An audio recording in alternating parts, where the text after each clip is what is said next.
রাত তখন 3:30। বিশ্বজুড়ে তখনও চোখে ঘুম, কিন্তু ইন্টারনেটের অলিগলিতে শুরু হয়েছে আগুন। এক ঝলক ভিডিও। ইসরায়েলের প্রতিরক্ষা বাহিনী তাদের অফিসিয়াল হ্যান্ডেল থেকে পোস্ট করেছে এক চিত্রিত বার্তা, ইরানের সম্ভাব্য হামলার পরিধি। কিন্তু ঠিক সেখানেই চমক, ভারতের উত্তরাংশে জম্মু ও কাশ্মীর অনুপস্থিত। সেই স্থানটা বোঝানো হয়েছে পাকিস্তানের অংশ হিসেবে। ঠিক তার পাশে রক্তিম বৃত্তে চোখে পড়ে একটি পরিচিত দেশ, বাংলাদেশ। ঘুম ভাঙল দক্ষিণ এশিয়ার, আর সঙ্গে সঙ্গে জেগে উঠল প্রশ্ন, উত্তেজনা আর সন্দেহের আগুন।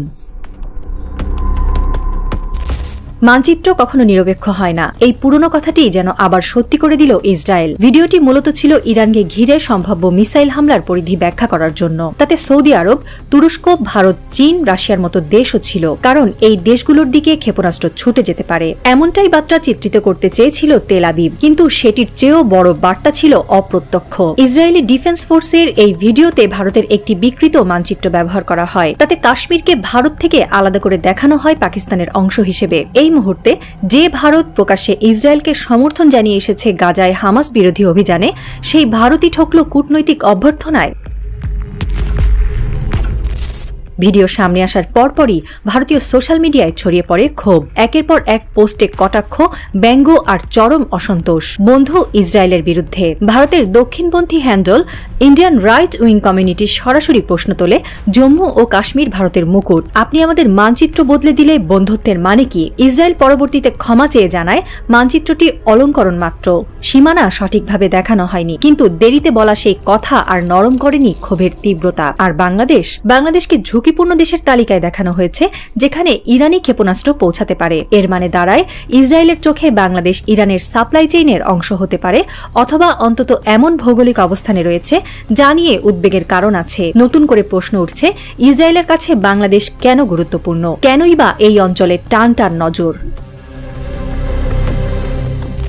তেল আবিবের এই ভিডিও আসলে শুধু সামরিক হুঁশিয়ারি নয়, বরং একটি রাজনৈতিক বার্তাও। যেমন কেউ বলছেন, এই মানচিত্র দিয়ে এক ঢিলে বহু পাখি মারতে চেয়েছে ইসরায়েল। একদিকে ইরানের হুমকি বোঝাতে গিয়ে দক্ষিণ এশিয়াকে একত্রিত করা, অন্যদিকে ভারতের উপর চাপ সৃষ্টি করা, যেন ভারত আর না থাকতে পারে নিরপেক্ষ অবস্থানে। দ্বিতীয়ত, এই ভিডিওর মাধ্যমে এক প্রকার সতর্কবার্তা ছড়িয়ে দেওয়া হয়েছে চীন, রাশিয়ার কৌশলগত বলয়ের দিকে ঝুলে থাকা দেশগুলোকে। পাকিস্তান, বাংলাদেশ, এমনকি আফগানিস্তান, এই দেশগুলো যে ভবিষ্যতে ইরান বা চীনের পক্ষ নিতে পারে, সে সম্ভাবনাকে সামনে রেখেই এমন এক মানচিত্রের অবতারণা। বার্নি স্যান্ডার্সের মতো মার্কিন রাজনীতিক যেখানে ইসরায়েলকে সরাসরি যুদ্ধবাজ আখ্যা দিয়েছেন, সেখানে দক্ষিণ এশিয়ার দেশগুলোকেও যে ঘোর পথে বিব্রত করা হচ্ছে, সেটা আর নতুন কিছু নয়। কিন্তু কেন এমন সময়েই এই ভিডিও প্রকাশ? বিশ্লেষকরা বলছেন, ইরানের সাথে চলমান যুদ্ধকে কেন্দ্র করে মুসলিম দেশগুলোর প্রতিক্রিয়া পর্যবেক্ষণ করছে ইসরায়েল। যে দেশগুলো মুখে নিরপেক্ষ, তাদেরও একটা ঘরনায় ফেলতে চাইছে তারা, যারা ভবিষ্যতে হুমকি হয়ে উঠতে পারে। এভাবেই ভূ রাজনৈতিক মানচিত্রে কাগজে কাগজে তৈরি হয় সম্ভাব্য ফ্রন্ট লাইন।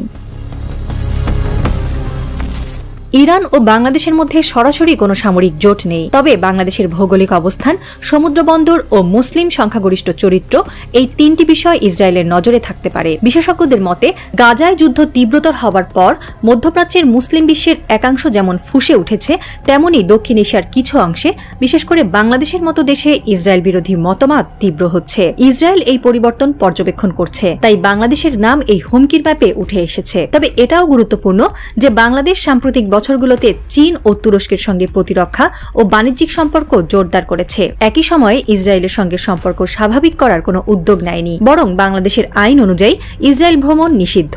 এই প্রেক্ষাপটে ইসরায়েলের তরফ থেকে বাংলাদেশকে ঝুঁকিপূর্ণ হিসেবে দেখানো এক অর্থে কৌশলগত বার্তা। তুমি হয় সঙ্গী, না হয় লক্ষ্যবস্তু। আরেকটি দিক বঙ্গোপসাগর। এই অঞ্চল এখন জিওপলিটিক্সের নতুন কেন্দ্রবিন্দু হয়ে উঠছে। মার্কিন যুক্তরাষ্ট্র, চীন, তুরস্ক, ভারত সবাই এখানে প্রভাব বিস্তার করতে চায়। বাংলাদেশের তুরস্ক যদি কোনোভাবে নিজেদের উপস্থিতি নিশ্চিত করে, তাহলে তা ইসরায়েলের নিরাপত্তার দৃষ্টিকোণ থেকেও গুরুত্বপূর্ণ হয়ে উঠবে।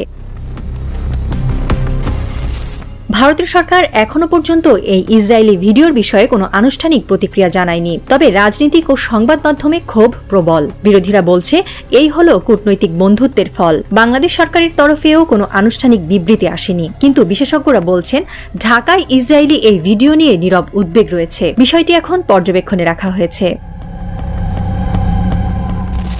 একটি ভিডিও, একটি মানচিত্র, কিছু সীমারেখা। বিশ্বে কূটনীতি অনেক সময় রাইফেল দিয়ে নয়, রং তুলি দিয়ে খেলা হয়। ইসরায়েলের মানচিত্র সেই খেলারই এক ঝলক দেখিয়েছে। জম্মু কাশ্মীরকে পাকিস্তানের অংশ হিসেবে দেখানো শুধু ভারতের জন্য অপমান নয়, দক্ষিণ এশিয়ার ভূ রাজনীতিতে নতুন উত্তেজনার ইঙ্গিত। বাংলাদেশকে ঝুঁকির ভৌগোলিক পরিধিতে রাখা একটি মৌন বার্তা। তুমি যদি নিরপেক্ষ থাকো, তাও তুমি নিরাপদ নও। এই মানচিত্র হয়তো সরিয়ে নেওয়া হয়েছে, কিন্তু মনে গেঁথে গেছে প্রশ্ন, কে কার বন্ধু আর কে কবে শত্রু হয়ে উঠবে। মানচিত্রের এই অঙ্ক কেবল শুরু। পরের অধ্যায়ে হয়তো হাতিয়ার হবে না রং তুলি, বরং মিসাইল। আর তাতেই শুরু হবে সেই বহুল প্রতীক্ষিত ভূকৌশলগত যুদ্ধ, যেখানে দক্ষিণ এশিয়ার প্রতিটি দেশ হয়ে উঠবে এক একটি দাবার চাল।